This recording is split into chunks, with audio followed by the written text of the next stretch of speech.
আসসালামু আলাইকুম, আমি কাফি আছি আপনাদের সঙ্গে। আজকে আমাদের ভিডিওর টপিক হচ্ছে কিভাবে আমরা কম্পিউটারের উইন্ডোজ আপডেট অফ করব। অ্যাকচুয়ালি যারা মডেম দিয়ে বা মোবাইল ডাটা দিয়ে ইন্টারনেট ইউজ করেন তারা একটু সমস্যায় পড়েন, যেমন ডাটা খুব দ্রুত শেষ হয়ে যায়। এছাড়া আরও অনেক সমস্যা আছে, যেমন ইম্পর্টেন্ট কাজ করার সময় হুট করে আপডেট চাই, সেক্ষেত্রে একটু সমস্যায় পড়তে হয়। সেজন্য আজকে দেখবো কিভাবে আমরা উইন্ডোজ আপডেট অফ করবো। এসব কিছু জানার জন্য আপনাদেরকে ভিডিওটি শেষ পর্যন্ত দেখা লাগবে। কথা না বাড়িয়ে চলুন ভিডিওটি শুরু করি। আর আমার চ্যানেলটি যারা সাবস্ক্রাইব করেনি তারা গুরুত্বপূর্ণ টিপস অ্যান্ড ট্রিক্স পেতে চ্যানেলটি সাবস্ক্রাইব করুন।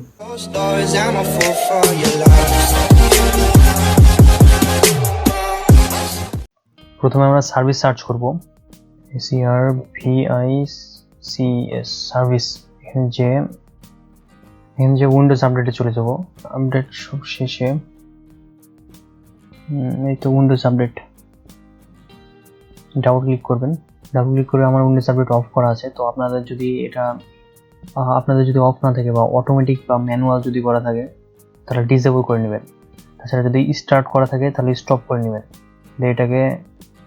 এটাকে ওকে করবেন, তাহলে হয়ে যাবে। ওকে করে অ্যাপ্লাই করবেন, যেটা আছে সেটাই করে দিবেন। আমি ডিসেবল করে দিলাম, তো অ্যাপ্লাই করে দিলাম, অ্যাপ্লাই ওকে। এভাবে আপনারা ইজিলি উইন্ডোজ আপডেট অফ করে রাখতে পারেন। যারা অ্যাকচুয়ালি ব্রডব্যান্ড ইউজ করেন তাদেরকে বলবো উইন্ডোজ আপডেট অফ করবেন না, কারণ অনেক সময় সিকিউরিটি আপডেটের কারণে উইন্ডোজ আপডেট নাই, সে কারণে উইন্ডোজ আপডেট অফ করবেন না। সো আজকের ভিডিও পর্যন্ত, আল্লাহ হাফেজ।